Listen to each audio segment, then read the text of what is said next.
the girl you once knew, although she's dressed up to the nines, at sixes and sevens with you.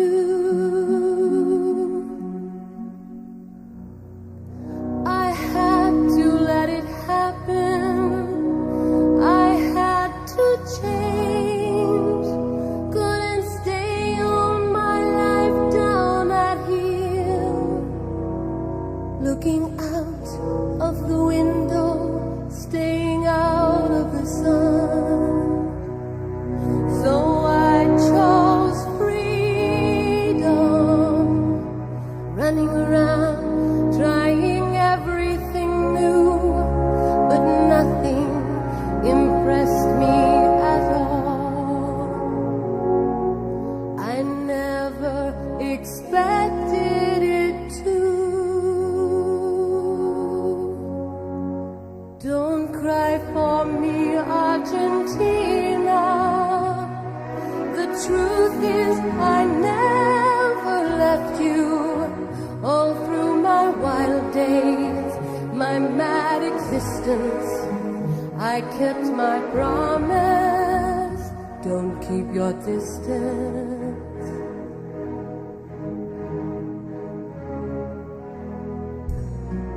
And as for fortune, and as for fame, I never invited them in, though it seemed to the world they were all I desired.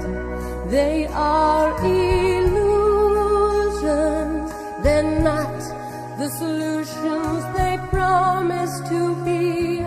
The answer was here all the time. I love you and hope you love me. Don't cry for me, Argentina.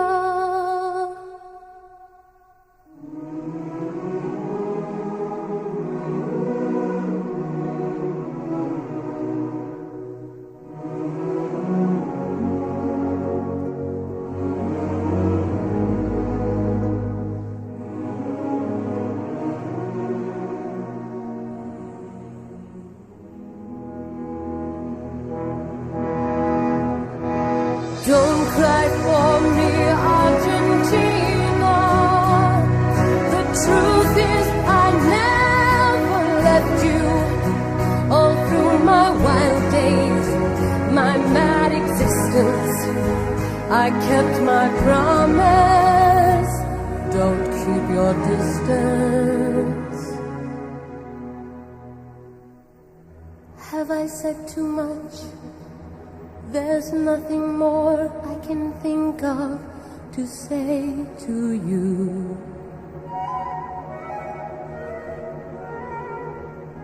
But all you have to do is look at me to know that every word is true.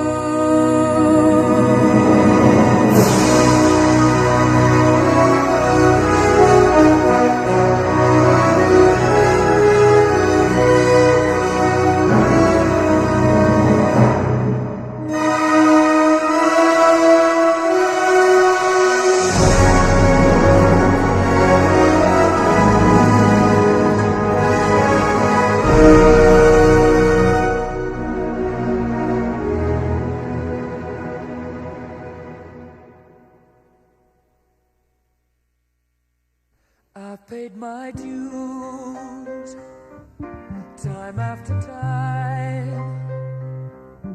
I've done my sentence, but committed no crime. And bad mistakes, I've made a few. I've had my shells and kicks in my bed, but I've come through. I need to go on, on, on, on. We are the champions, my friends, and we'll keep on fighting till the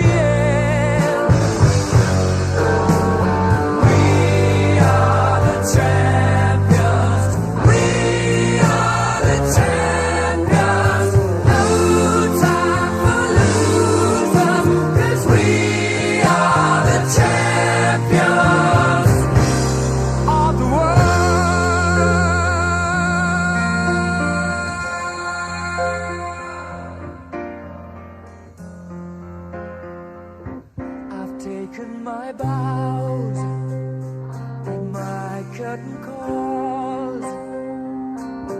You brought me fame and fortune and everything that goes with it.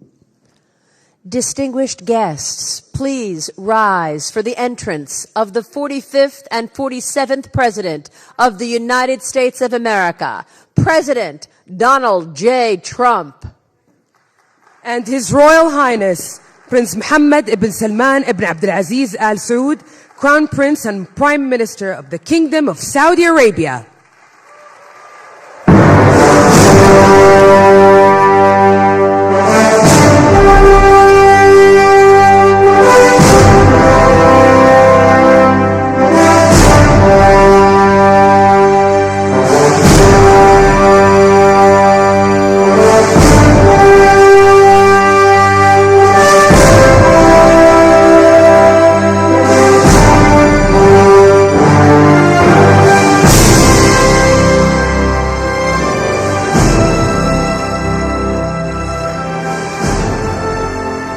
Your Royal Highness, we now invite you to deliver your remarks. The floor is yours. سمو سيدي الكلمة لك. فخامة الرئيس دونالد ترامب، الحضور الكرام، يسعدنا أن نلتقي بكم اليوم في واشنطن بعد 6 أشهر من انعقاد منتدى الاستثمار السعودي الأمريكي في الرياض، الذي انعقد خلال زيارتكم فخامة الرئيس، حيث وضعنا الأسس لشراكة تقوم على النمو والتنويع الاقتصادي والابتكار، كما وقعنا وثيقة الشراكة الاقتصادية الاستراتيجية بين بلدينا في خطوة تاريخية لترسيخ التعاون الاقتصادي. واليوم يسرنا توقيع اتفاقيات ومشروعات استثمارية جديدة تتضمن قطاعات الدفاع والطاقة والذكاء الاصطناعي والمعادن النادرة والقطاع المالي، مما سيسهم في توطيد فرص وتوظيف فرص وظيفية كثيرة في بلدينا والنمو الاقتصادي في بلدينا. ونتطلع أن يسهم هذا المنتدى لتعزيز العلاقة التاريخية وتطوير مسار الاستثمار بين بلدينا بما يواكب طموحاتنا، وادعوكم إلى اغتنام الفرص الجاذبة التي توفرها الشراكة السعودية الأمريكية، واشكر فخامتكم على اهتمامكم بتعزيز الشراكة الاقتصادية والتي نثق أنها ستشهد نمو غير مسبوق خلال السنوات القادمة. شكرا فخامتكم.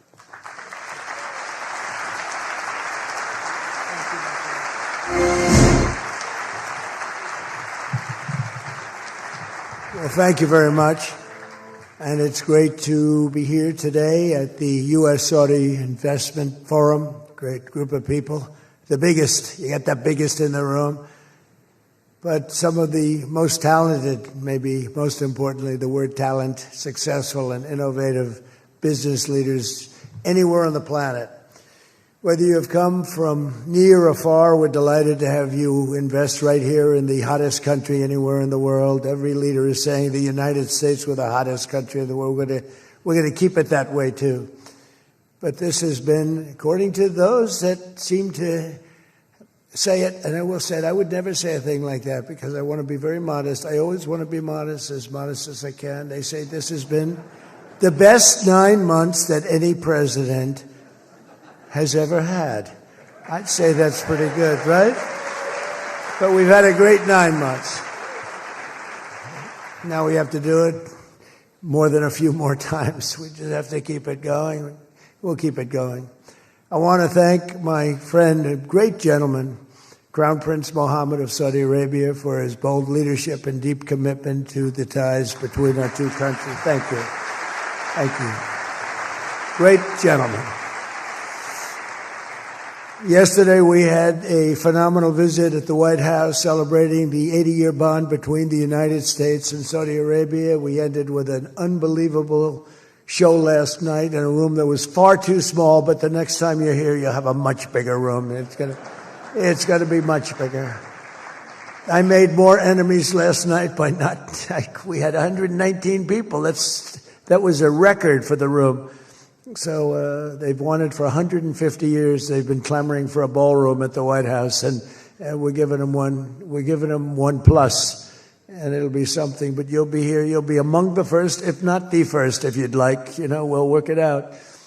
But you had a lot of people that wanted to be there. They really would have witnessed something that was really incredible. The entertainment last night was incredible, including our great opera singer, but including the military, the talent and the military musically is also incredible. So It was great to be with you last night. I think it was something to behold. We officially designated the kingdom yesterday as the major non-NATO ally. That's a big deal. That's actually a very big deal.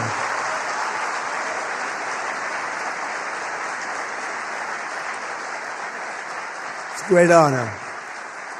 That happens seldom, very seldom, if at all. So I just want to congratulate you on that. That's a sign of trust. We signed a historic strategic defense agreement yesterday also, and that's something that is likewise very rare, and it's a very honored company that you're in. And we're going to be selling Saudi Arabia some of the greatest military equipment ever built. We build the best military equipment in the world by far. That's why we do the most business, including nearly 300 American-made tanks is what you're buying, among many other things, the airplanes, and we're working on getting that approved very quickly. It's already approved, but don't worry.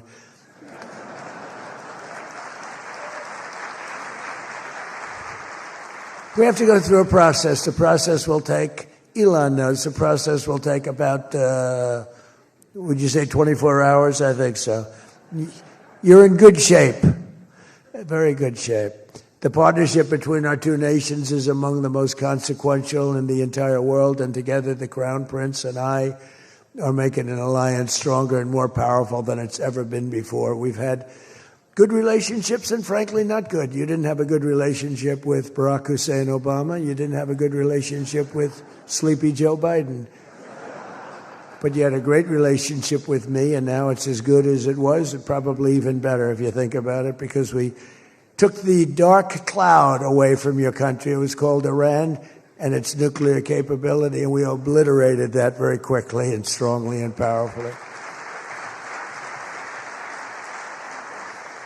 But that was a real cloud over the whole Middle East, and now they want to make a deal. They want to make a deal. They want to see if they can work out a deal with us, and we'll be doing that probably. But that was a terrible cloud that you had to live with for a long time. 22 years they were thinking about doing that, the B-2s. That was even before the B-2s. Those B-2s, what machines they were. They flew in. They were undetectable. And they dropped their payload, and every single bomb hit its exact mark, which was a shaft going deep into the mountain. And every single one of them hit, and it was total obliteration. And then I was criticized by some of the fake news for saying the word obliteration was too strong, perhaps. They had no idea. Nobody saw it. 3 days later, when the Atomic Energy Commission went, they said it was total obliteration, beyond obliteration, they said.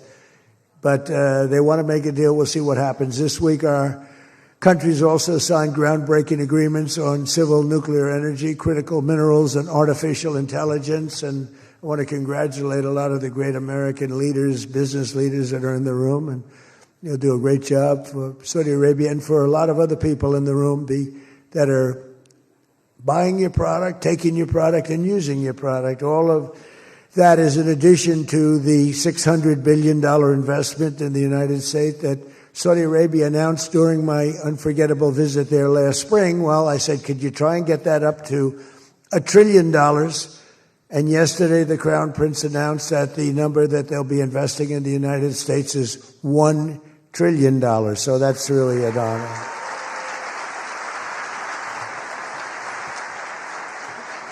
And we just took a picture backstage with some of the great business leaders and some of the great people, friends of mine from your country, and beautiful picture. And while we were taking the picture, I said, could you make it 1.5 trillion?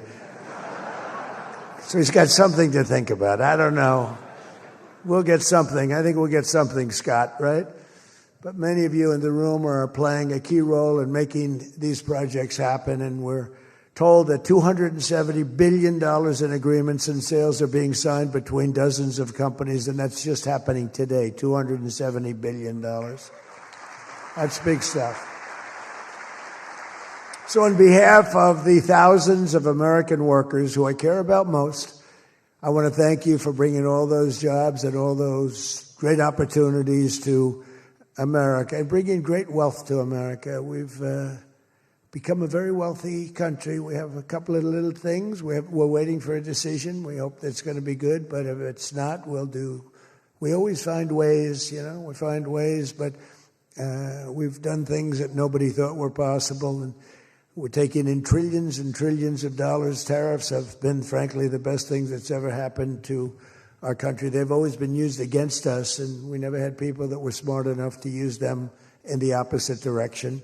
But now you do, and we have taken in trillions of dollars, and it's been absolutely amazing. We're going to be doing a dividend to the people, low and middle income, moderate income people, of at least $2,000. In addition to that, we'll be paying down debt very substantially. It's the kind of money we're taking in.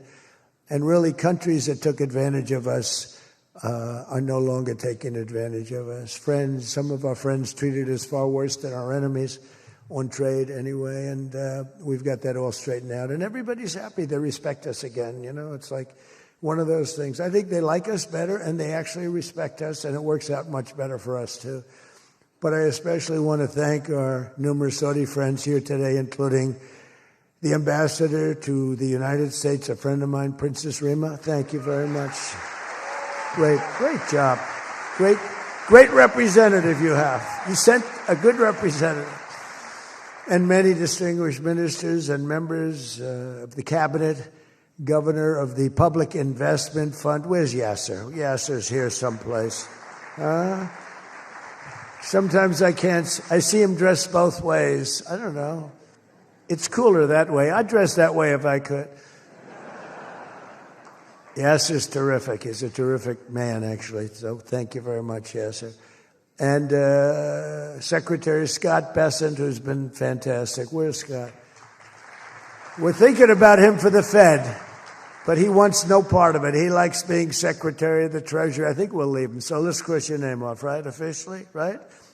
Remember, you said that. I love the Fed job. To me, it's the easiest job in the world. You play golf for 28, 29 days, then you go and make a little speech, tell everybody, in the case of the current guy, the wrong information because he has no clue. But if you have good instincts, it's all based on instincts. I see they want to hire 3,000 economists, 3,000, to report to the Fed chairman. What are they going to do? Take all this information? 3,000 economists. That's why they're spending $4 billion on renovating a building that should have cost $25 million to do. They should have spent $25 million. They're building a basement into the Potomac River.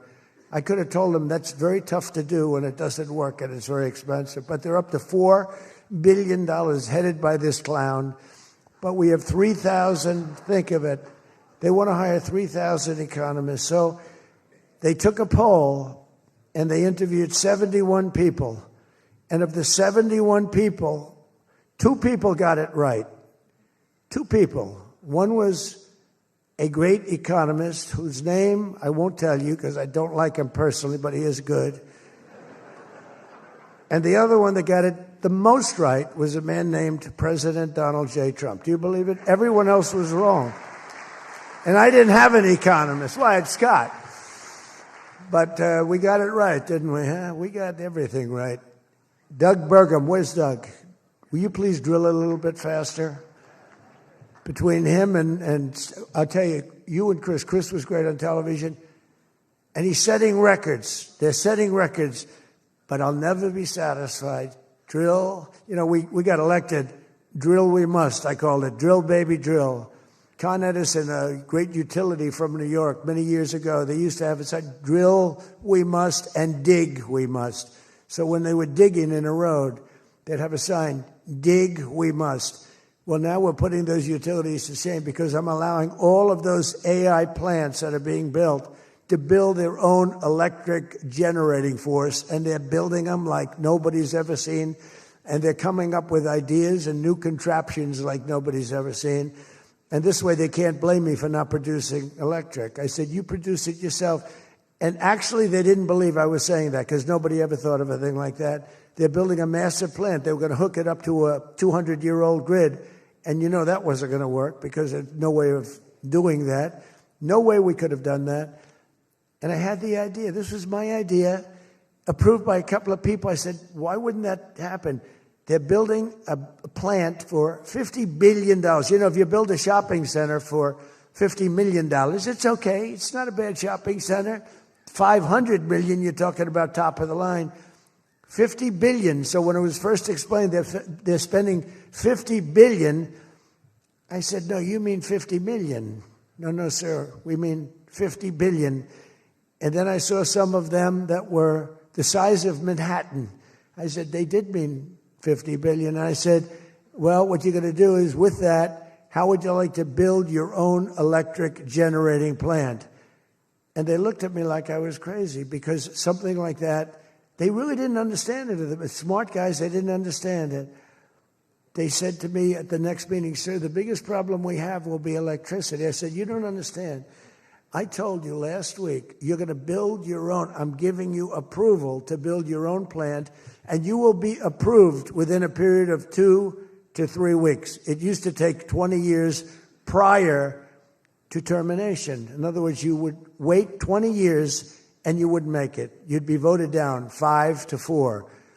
I said, we're getting you approved in a 2-week, 3-week period. In fact, Lee Zeldin, one of the superstars of this administration, I said, Lee, if it's oil and gas, get them approved in 2 weeks.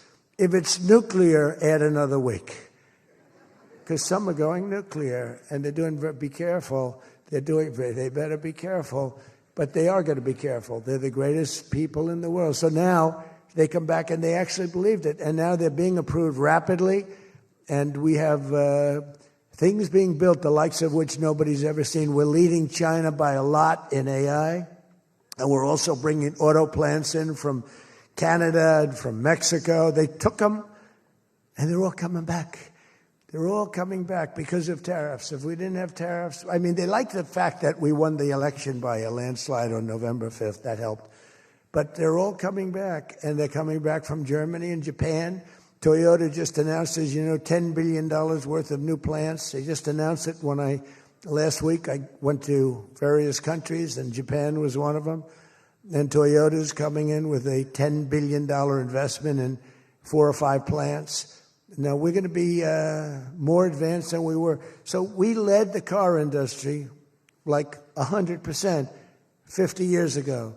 We led the chip industry 30, 40 years ago. We had 100%.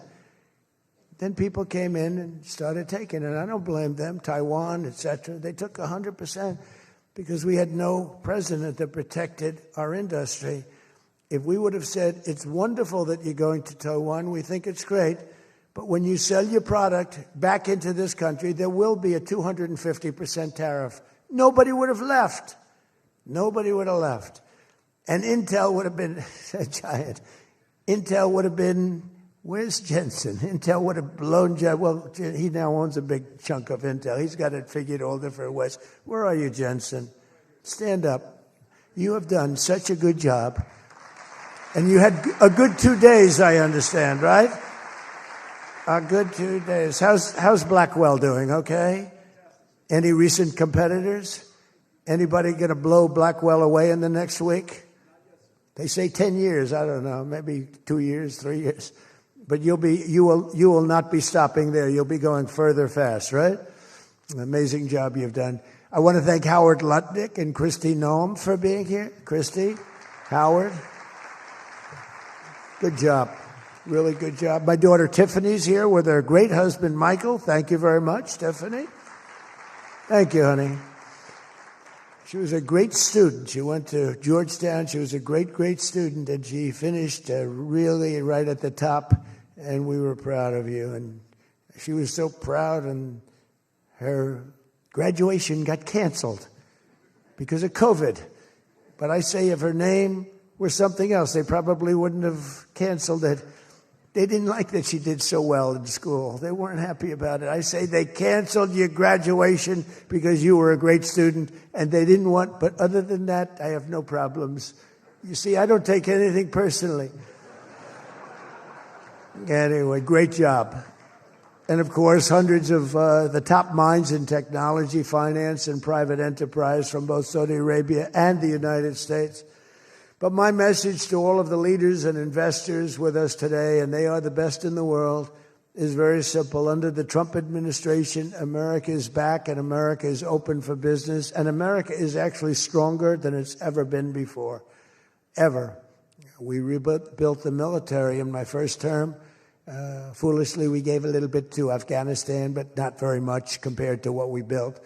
But now we're building it at levels that we've never done before. And in addition to that, we're sending a lot out to our allies, and we're making it possible for them to get it. I want those companies to build more plants, to build it faster. We want them to build it faster. The biggest problem we have is we have a backlog because it's so good. Every country wants our missiles, our jets. They want everything we have, and we got to go faster. We just have a new plane, the F-47. It won a very strong competition. It's the newest, and that was won by Boeing. By the way, Boeing is doing an amazing job of coming back. Kelly is doing a great job. They're really moving, and it's really great to see. But they won the competition for the jet fighter, and they say it reaches levels that has never been reached, both in terms of stealth and speed and everything else that they go by. So they're just completing their factory, and they've already started work on the F-47. How did that number get chosen? I don't know, but I didn't pick it. I did not pick it. It was said, "Sir, we'd like to present you with the F-47. I said, "That's an unusual number. How did you pick that number?" After 4 years of economic nightmares under the previous regime, Sleepy Joe Biden, he's a sleepy guy, wasn't he? Think he would have been here today? I don't think so. Americans have rejected the failed, and they were really failed, far left models that you were looking at of high taxes and massive spending, soaring costs, crushing regulations, and trillions of dollars in green new scams. Everything was a new scam, green, green, green. Look, I'm all for the environmental everything. I'm all for climate change. You know, they have new word, climate change. It used to be global warming. It's global warming. Well, that didn't work because it started coming down. They did the global cooling thing. Then they just said, we can't keep up with this. It's too much. So we'll go, perfect words, climate change. They're covered. If it rains, if it snows, if it's warm, it's climate change is destroying the world, remember? The world was supposed to have been gone 2 years ago. They gave us 12 years, Howard, to live, right? 12 years. But that was 14 years ago. The world was going to burn up, but it got actually much cooler. These people, it's a little conspiracy out there. We have to investigate them immediately. They probably are being investigated. Their policies punished success, rewarded failure, and produced disaster, including the worst inflation in our country's history. We had the worst inflation in history, and now we have a beautiful normal inflation. It's going to come down over the next few months a little bit more, but we have a nice normal inflation. We had the highest inflation in the history of our country. 9 months ago, our country was dead, but now America is the hottest country anywhere in the world. We're the hottest country. I don't care what country you're with. America is the hottest country considered, and we did this in a period of 9 months. We're a little longer than that, but it took me about 2 weeks to get started. We're rewarding those who build and create, invent, and invest in the USA. And you know, our big, I call it the great, big, beautiful bill. It's the biggest bill ever passed in the history of Congress.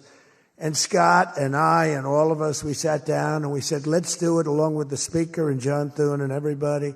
Said, let's do it all in one bill. And a lot of people were they said, you'll never get it approved. And we didn't have a huge majority. We had a huge presidential win. We won everything. We won all 7 swing states. We won the popular vote by millions. We won everything. But the one thing, we won one, it's called districts. The country has districts. And we won in terms of districts 2,750 to 550. And that's why when you see the map of the election, it's the whole country, it's all red. And it's pretty amazing. 2 little blue streaks on the right and on the left. And they're very little and getting smaller. But it's been pretty amazing. But in 4 long years, Joe Biden secured less than $1 trillion. In 9 short months, I've secured $18 trillion to rebuild our factories, create hundreds of thousands of jobs, and bring back those beautiful words, made in America. So think of that. He did less than $1 trillion in 4 years. And in 9 months, we've done more than $18 trillion, okay? That's called success. And we think that by the end of the first year, it'll be over $20 trillion. So, and thank you very much. You helped with that little boost you gave us, that little increase. We appreciate it so much. We appreciate you. So it's just one example. Under the deals being signed this week, workers at GE Aerospace, I think he's here. Where is he? Stand up. What a job you've done with your new engines. And where are you? You're there. It's not a very good location for you. I thought you have been amazing. Great new engine that's supposed to be more efficient, more powerful, and less costly. That's not a bad combination. But GE Aerospace will soon be delivering dozens of new airplane engines for 787 Dreamliners in Saudi Arabia's commercial fleet. Big order. It was a big order just secured. Every new job and every new factory created by these announcements builds up our middle class and really strengthens the industrial backbone of America. And, you know, I view it differently. I used to view it as it's great, great, great. The stock goes up. I view it, everything is jobs now because I don't care. I care about jobs. And we have more jobs. It was just announced. We have more jobs right now than we've ever had in the history of our country. Those are big numbers. You know, it's like crazy. It's just a great stat. More jobs today than we've ever had in the history of our country. And we're going to be producing a lot more are coming. In my first term, we built the greatest economy in the history of the world, and now we're do it again. But this is really bigger and better and stronger. The first term, we had what was considered the best economy that any president has ever had. That's nice. And we got hit with COVID, remember? And we did a great job with COVID, but that was a horrible thing for the whole world. The whole world suffered. Your country suffered. Everybody suffered. And despite that, we had the greatest economy. And before that, forget it. We blew it off the charts. I'll never forget, I met with pollsters the day before I got the news about COVID. But I met with 2 pollsters because we were starting to think about the next election. They said, sir, if George Washington and Abraham Lincoln came back from the dead and they aligned and they went for the president, vice president as a combination, you'd be beating them by 25 points. And then the next day I was told that something strange is happening. There's a lot of death being reported in a certain country. I won't tell you which one because that country is well represented here. But you know which one. And thousands and thousands of people are dying. And I said, that's strange. What would that be? And it turned out to be a disaster for the world. There's, nothing has been seen like that since 1917. I always thought that when I heard, pandemic or anything you want to call it, but I always thought that was like an ancient phenomena, that could never happen in modern times, but it did. But we did a great job with all of the things that we did with the vaccines, with the so many of the drugs that we came up with, making you better. Regeneron, as an example. Regeneron was fantastic. I give them great credit for what they did. But we did great, and then we started doing the gowns and the masks and the goggles and the ventilators. We were sending ventilators all over the world. We became the king of ventilators.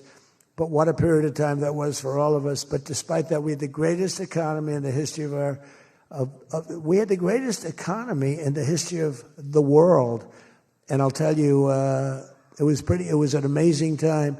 But this looks like it's going to be blowing it away, because when these plants, which are being built now, and many are going to be started very shortly, many, but when they open, we're going to see numbers the likes of which nobody's ever seen before. And, in some cases, you're building extremely complex plants. You're building plants to make computers and to make telephones, to make a lot of different things, missiles. But you're building plants that make things that are very, very detailed, and you have to have great knowledge. And you're coming here and you find if we don't have people that did that before, we are allowing you, and I may take a little heat. I always take a little heat from my people, the people that love me and the people that I love. They happen to be toward the right of center, toward the right. Sometimes they're way right. But if you have to bring people to get those plants opened, we want you to do that, and we want those people to teach our people how to make computer chips and how to make other things. You can't come in, and I'm explaining, you can't come in, open up a massive computer chip factory for billions and billions of dollars like is being done in Arizona and think you're going to hire people off an unemployment line to run it. They're going to have to bring thousands of people with them, and I'm going to welcome those people. Now, I love my conservative friends. I love MAGA, but this is MAGA. And those people are going to teach our people how to make computer chips, and in a short period of time, our people are going to be doing great, and those people can go home where they probably always want to be. You know, when people are born someplace, they tend to want to go, and we have the greatest country in the world, but they want to go. But they're going to do. We had one case in Georgia where a battery factory, batteries are very dangerous to make. They're complex, much more complex than people understand. And they spent $1 billion to build a factory. And they were told to get out. And I said, stop it. Don't be stupid. And we worked it out. And now they're teaching our people how to do it. But they're going to have to spend, Jensen, I don't think you can open up a big plant with your friend from Taiwan where we're going to have 40 or 50% of the computer chip business I don't think you can do that with people that don't even know what a chip looks like. Do you agree with that? So somehow, you know, the people that are against this are really, really smart. They're unbelievable patriots, but they just don't understand. Our people have to be taught. This is something they've never done. And we're not going to be successful if we don't allow people that invest billions of dollars in plant and equipment to bring a lot of their people from their country to get that plant open, operating, and working. I'm sorry. So my poll numbers just went down, but with smart people, they've gone way up. They've gone way up. And I mean that. So for those of you that are doing the plants, you're going to have all the help you need, and you're going to do a great job. And you're going to teach our people how to do it, and our people are going to be just as good as your people ever were in not such a long period of time. Since the election, the stock market has set, and this is a little more than 9 months, 46 all-time record highs. And the growth is now amazing, and it's lifting up the Americans and American economy like nobody's ever seen before. It's the biggest. There's never been a period of time like this. Wages for hourly workers are rising at the fastest pace in 60 years, and real wages for construction workers are up $2,200 a year, and that's good, and that's spending. They're going to spend. They're going to buy many of the things that you're making. In 9 months, we've lifted over 600,000 Americans off food stamps, and that's happening rapidly. You know, when we had the problem 2 weeks ago on the SNAP, and they talked about all of this, the numbers. So when I left, which was a rigged election, by the way, but that's okay. You know, they used to go crazy. I'd say rigged election. Oh, nobody complains anymore because now they realize it was, and it's been proven, and it continues to be proven. But when I left, that number was $7 billion. Now it's $47 billion. That's Biden. So if you think about it, if Kamala, who's the same basic thing, grossly incompetent, he was incompetent. They're all incompetent because their policies are incompetent. Open borders, men playing in women's sports, transgender for everybody. I mean, they got the worst policy. I don't talk about it too much because if I talk about it, they might change.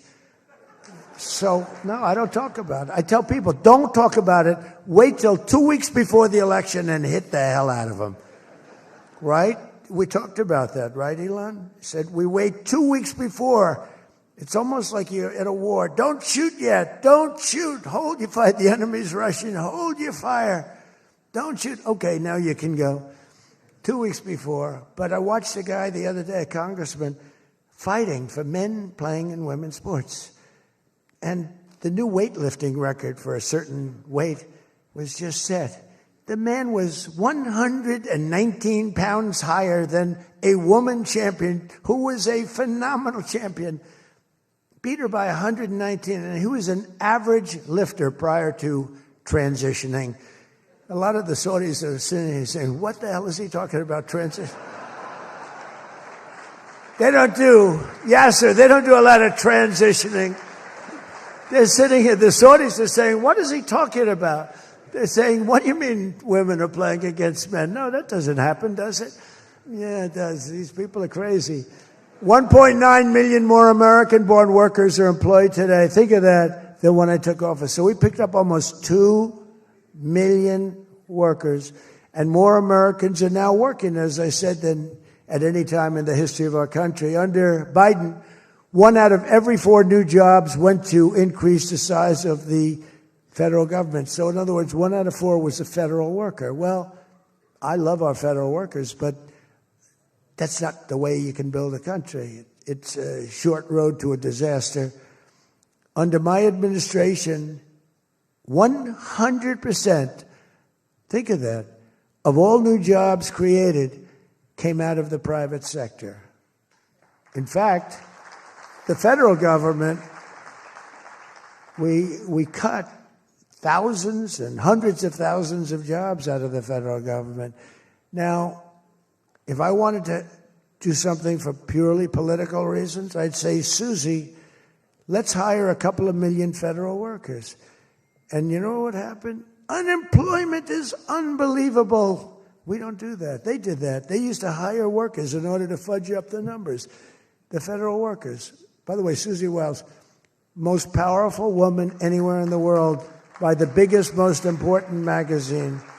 Susie Wiles, she had her father, Pat Summerall, the great announcer, he was a great football player, became an even greater, the voice of the NFL, and he was supposed to be a tough cookie, and I believe it 100%. Most powerful woman in the world. She can take out a country, take out a country with one phone call. That's power. I don't know if I could do that, but she could. Thank you, Susie. Do you feel good about the job you're doing? Huh?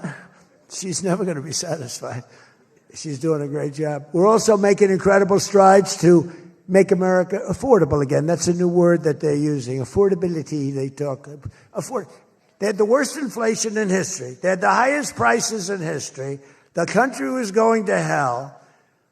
The only thing that we're going up in is our stock market, okay? The only price that we really have, I mean, we're bringing prices down, but they came up with a new word, affordability.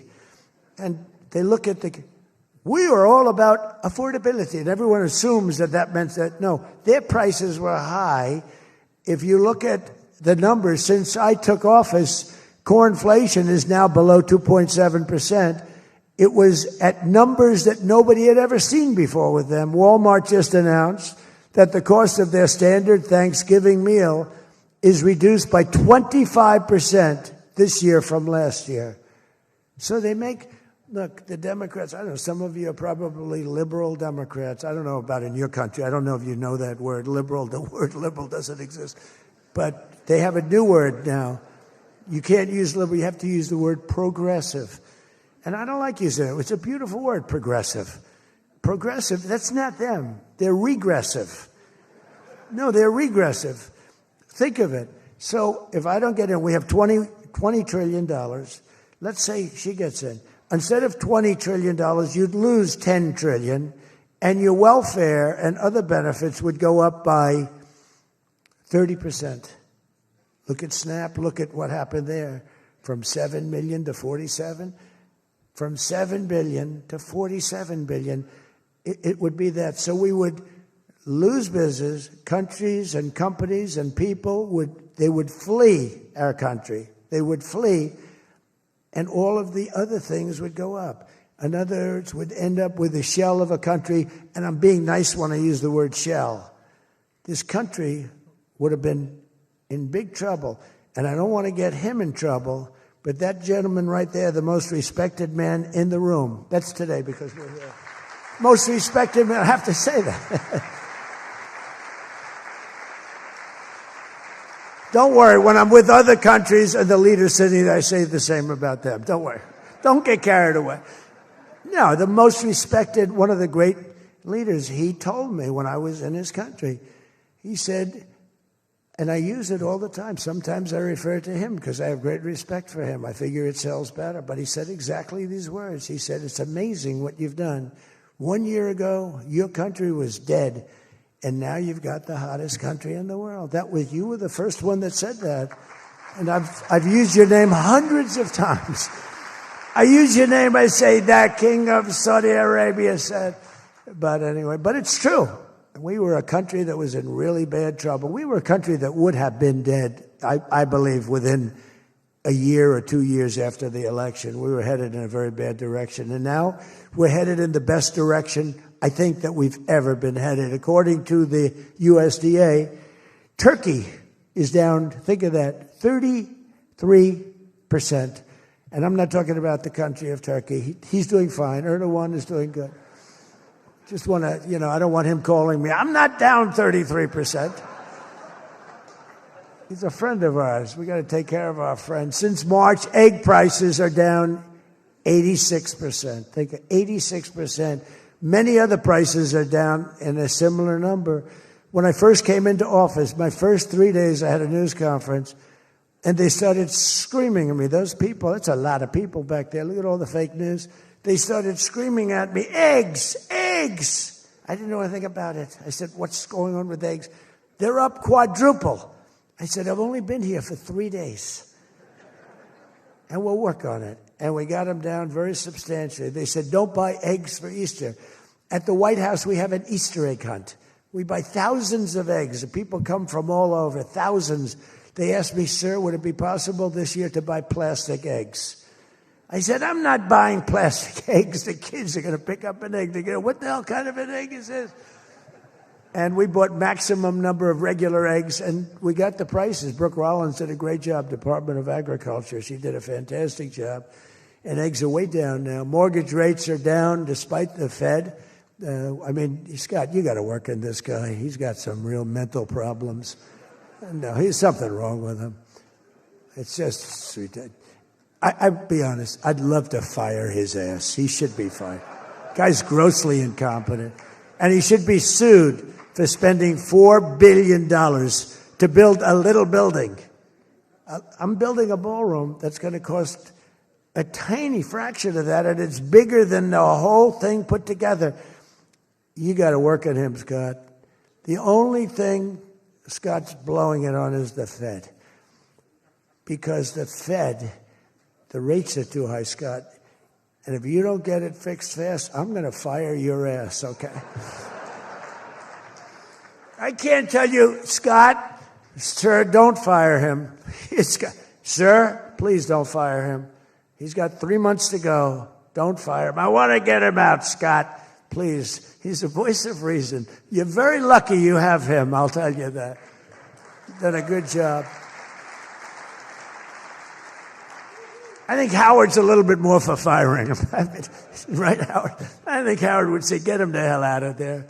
Anyway, well, congressional Democrats wanted the largest tax hike in history. They wanted to raise your taxes by 42%, 44%. I proudly gave you the largest tax cuts in American history. Don't forget, the great big beautiful bill doesn't kick in until January 1st. So all these numbers that you're reading about, all these great numbers, that's without the tax cuts. The tax cuts take effect on January 1st, and that's no tax on tips, no tax on overtime, and no tax on Social Security for our great seniors. Even people that go buy a car, they've never had this. Middle-income people don't know what the word deduction is. They don't know. This room, they live on deductions. Me too. How much of a deduction do I get? We all live on it. Middle-income people, they don't know about that. They don't really have deductions. We're giving them a deduction on the interest if they buy a nice Tesla car and they borrow the money. You're so lucky I'm with you, Elon. I'll tell you, has he ever thanked me properly? Although I do let him buy other than electric cars, but these are minor details. We had a mandate. which even Elon thought was ridiculous, that everybody has to have an electric car by 2030. And once, fortunately, he said, that's a ridiculous thing. So I keep quoting, but I'm giving them a deduction. Now, Elon would like to have it differently. A deduction only if you buy a Tesla, right? But we'll let it be for everybody. But think of it. You get a deduction on the loan, on your interest payment. I think that's going to be an unbelievable boon to car sales. I think it's one of the biggest things, and we'll see, but I think it's going to be. And the biggest thing I've done for business and jobs is deductibility, where all of that money that you're spending, 100%, think of it, expensing for all new equipment purchase, factory construction, including structure. Every single thing you're allowed to deduct, expensing 1 year. And that's what made our first tax bill, in my opinion, more than anything else, bringing your money back in. We have that, we have everything. Trillions of dollars, hundreds of billions, but trillions of dollars. Apple alone, Tim Cook brought in hundreds of billions of dollars. You couldn't do it under the old tax code. You'd have to pay so much tax, and just the bureaucracy of it. We made it very simple. We charged a fair rate, and we took in billions. Well, we have that. But the expensing, to me, was the thing that made it so successful. And the other thing is all of those tax cuts that we got, that was the largest tax cut in history. On top of adding to those cuts, we extended the original tax cuts. If we didn't extend, you would have had about a 58% tax increase from that point, and we were able to get that extended. So I want to thank the Speaker of the House, and I want to thank John Thune. And a lot of people thought that bill, because we put everything into that one, we took 4 years' worth of things, and we put them into the great, big, beautiful bill. And we got it passed. It was close, like about a quarter of a vote. It was on fumes. We thought for a couple of moments we were not going to be able to get it. Then we would have had to have it in 9 or 12 or 14 different bills. And I don't think we would have gotten many of them approved. We would have gotten some easily approved, but some we would have gotten no votes on. By putting it all together, we got everything. And it was a great job, and I think someday it's going to be appreciated. But among other things, it's the biggest tax cut in history for people and for businesses. So just enjoy it, and think of me every once in a while when you're hiring new people and making a lot of money. You just think about us. But I'm cutting a record number of job-killing regulations. That's the other thing. And I've already slashed more than $1 trillion worth of regulations this year. My last term, I gave the largest regulation cut in history, and now we're doing it again. In fact, for every new regulation, they're mandated to cut 10.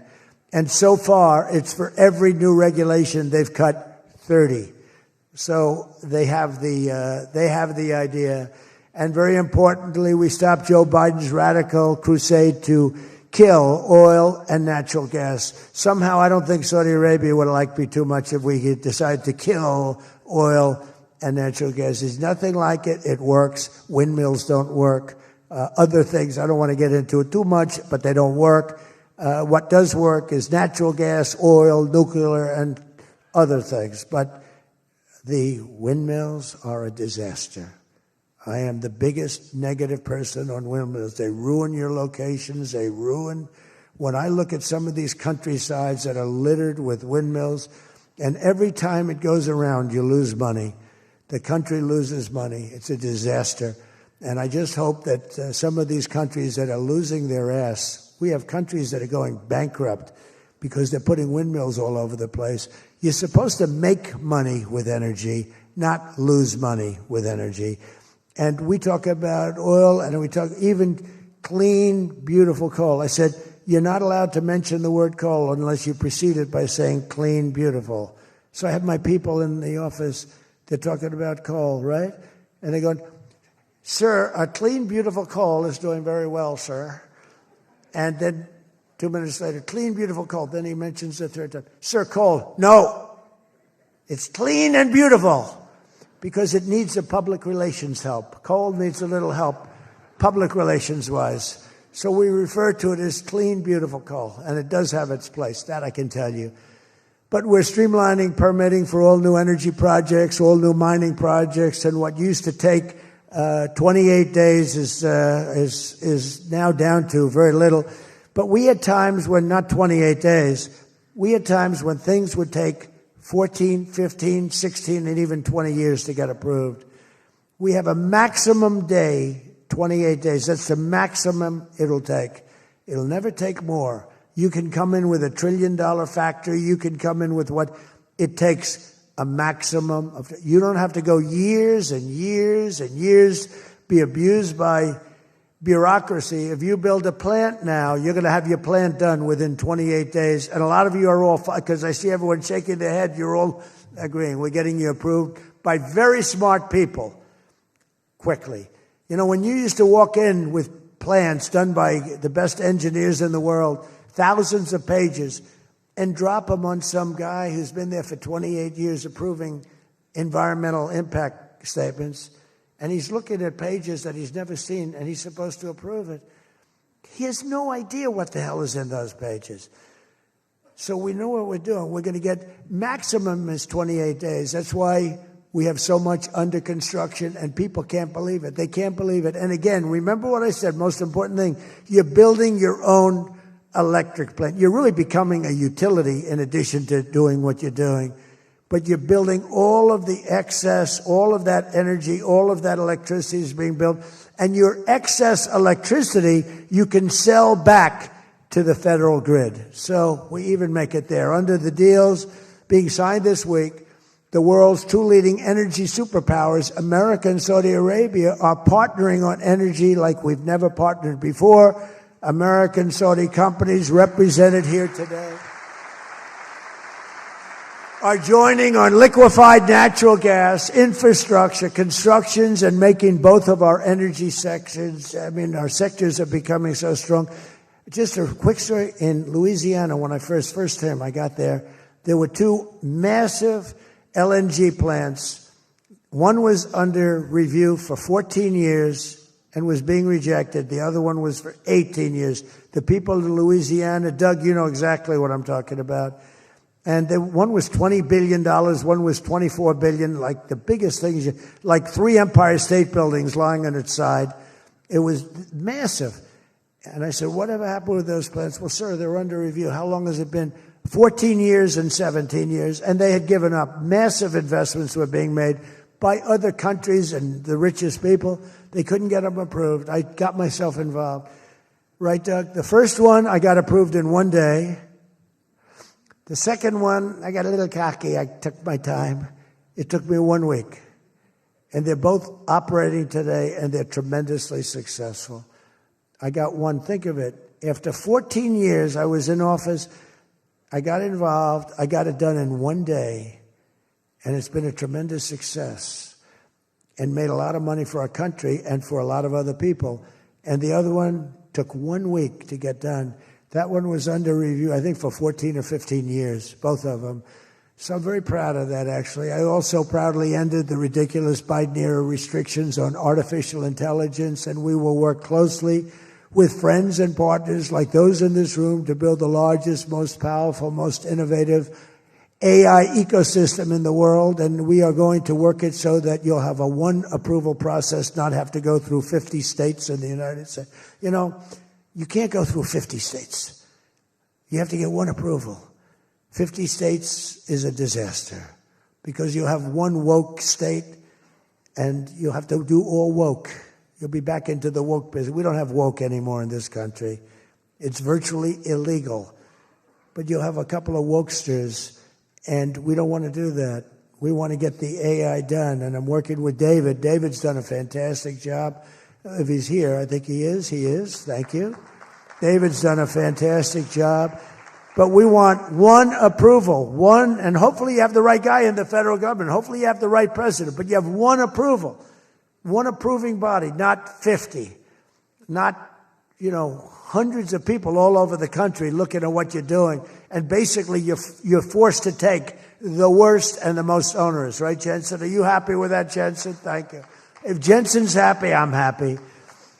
But what's very important, we have to do that. And we have a couple of very good, very well-meaning senators that think every state should have a right to approve. We're not going to do that because that will not allow you to do what we have to do. And we'll get that straightened out. Together, the United States and Saudi Arabia are unleashing really the most incredible new prosperity together. And we're also making history and forging peace. And I've settled 8 raging conflicts, 8 wars. I've settled 8 wars. I have 1 to go. You know what that one is. I thought that was going to be my easy one because I have a good relationship with President Putin, but I'm a little disappointed in President Putin right now. He knows that. I thought that was going to be the easy one. I settled 1 war, 36 years. I got it done in 1 day. I had another one, 32 years, millions of people killed. Even Congo and the Rwanda, they had 10 million people killed. It was out of control. I got that settled. I have a man's father who happens to be in this room doing a great job, right? Got that settled. I settled 8 wars. And I'll tell you, His Majesty would like me to do something very powerful having to do with Sudan. It was not on my my charts to be involved in that. I thought it was just something that was crazy and out of control. But I just see how important that is to you and to a lot of your friends in the room. Sudan, and we're going to start working in Sudan. I didn't think that that was one that was going to be so easy to do, but we're going to start working. Mohammed said, yeah, thank you. Thank you to you. No, it wasn't on my charts because I'm good at settling disputes, and I've always been. I've done very well with that over the years, even before this. But I was talking about the different wars, and look, India, Pakistan, they were going to go at it, nuclear weapons. I said, that's okay, you can go at it, but I'm putting a 350% tariff on each country, no more trade with the United States. No, you can't do that. I said, I'm going to do it. Come back to me, and I'll take it down. But I'm not going to have you guys shooting nuclear weapons at each other, killing millions of people, and having the nuclear dust floating over Los Angeles. I'm not going to do it. They said, we don't like that. I said, I don't care if you like it or not. So I was all set. I told Scott, 350% tariff to settle that war. If you don't, we'll make a nice trade deal. They were in the midst of a deal. Now, no other president would have done that. Another guy would have, like Joe Biden, doesn't even know what countries we're talking about. He wouldn't have any idea. There'd be no tariffs, no nothing. Just the whole world would go to hell. But no, I used tariffs to settle all these wars. Not all of them. 5 of the 8 were settled because of the economy, because of trade, because of tariffs.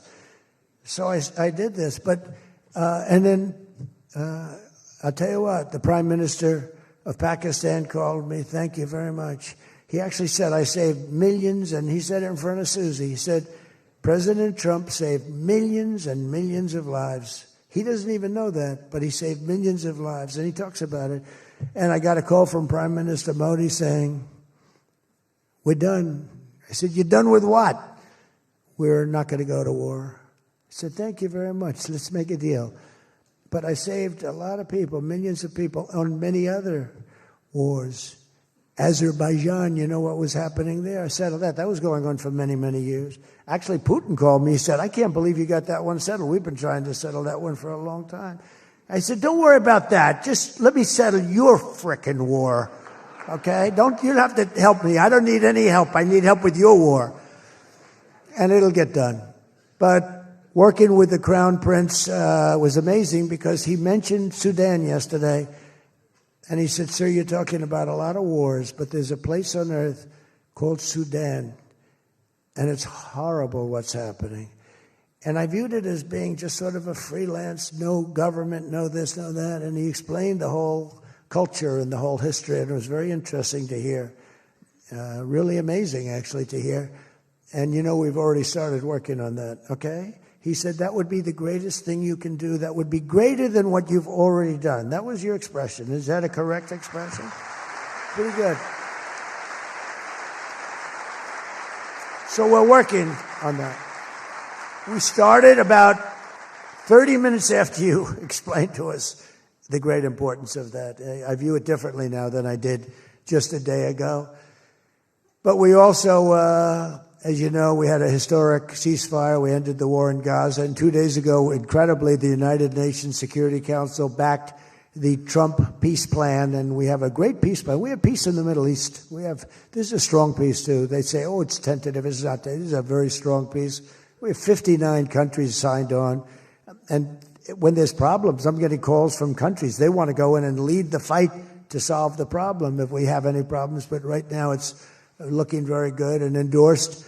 They endorsed the United Nations, what's called the Board of Peace, chaired by a person called Donald J. Trump. I accepted the chairmanship. They asked me to be chairman.